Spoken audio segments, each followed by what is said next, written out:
আমলকির সাতকাহনে আজকে সবাইকে জানাই সাদর আমন্ত্রণ। আজ নিয়ে এসেছি দুধ চিকেন।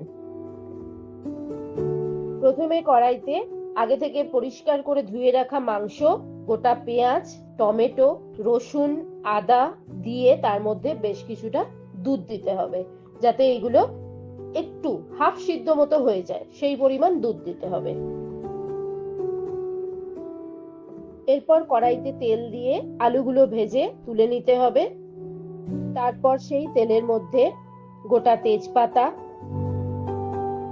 এলাচ, দারচিনি এগুলো দিয়ে তার মধ্যে আগে থেকে কেটে রাখা পেঁয়াজ দিতে হবে।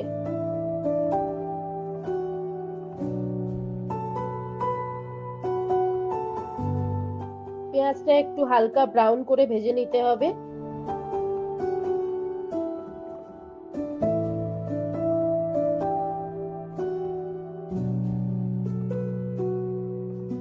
তারপর আগে থেকে যে সিদ্ধ করে রাখা টমেটো, আদা, রসুন, পেঁয়াজ এইগুলো মিক্সিতে ভালো করে পেস্ট করে নিতে হবে। এর মধ্যে কিছুটা গোটা সাদা জিরেও দিয়ে দিতে হবে। এই পেস্টটাকে কড়ার মধ্যে দিয়ে দিতে হবে। এরপর ভালো করে এই পেস্টটাকে নেড়ে চেড়ে ভেজে নিতে হবে। হালকা হালকা ব্রাউন কালার যখন হবে তখন এর মধ্যে স্বাদ মতো লবণ, হলুদ গুঁড়ো, লঙ্কা গুঁড়ো, জিরে ও ধনে গুঁড়ো দিয়ে ভালো করে কষাতে হবে মশলাগুলোকে।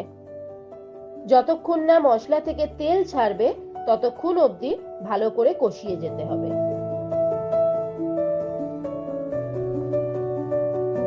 এবার মশলা থেকে কিরকম তেল ছাড়তে শুরু করেছে। এরপর এর মধ্যে আগে থেকে ভেজে রাখা আলুগুলো দিয়ে ভালো করে নাড়াচাড়া করে নিতে হবে।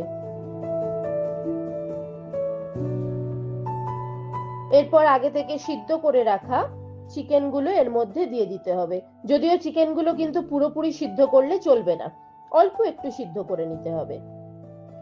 এরপর ভালো করে মশলাগুলোর সঙ্গে চিকেন আর আলুটাকে কষাতে হবে, যতক্ষণ না আবার ভালো মতো এই মশলা থেকে তেল ছাড়তে শুরু করে।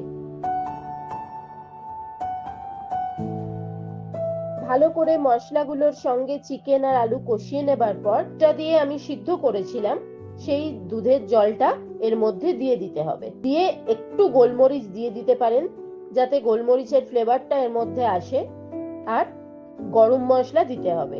এরপর যখন ফুটতে থাকবে তখন গোটা কাঁচা লঙ্কাগুলো এর মধ্যে দিয়ে দেবেন।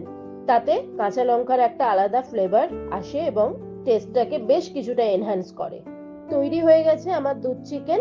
এবার এটা লুচি বলুন, পরোটা বলুন বা পোলাওয়ের সঙ্গে খুব ভালো খেতে লাগবে। আজকের আমার ভিডিওটি যদি ভালো লেগে থাকে তাহলে অবশ্যই আমার ইউটিউব চ্যানেল আমলকির সাতকাহন লাইক, শেয়ার, সাবস্ক্রাইব ও ফলো করতে ভুলবেন না, এবং অবশ্যই পাশে থাকা বেল আইকনটি প্রেস করতে ভুলবেন না, যাতে আমার চ্যানেলের নতুন কোনো ভিডিও আসলে সবার প্রথমে নোটিফিকেশনটি আপনার কাছে যায়। ধন্যবাদ সবাইকে। আমার সঙ্গে থাকুন, আমার পাশে থাকুন।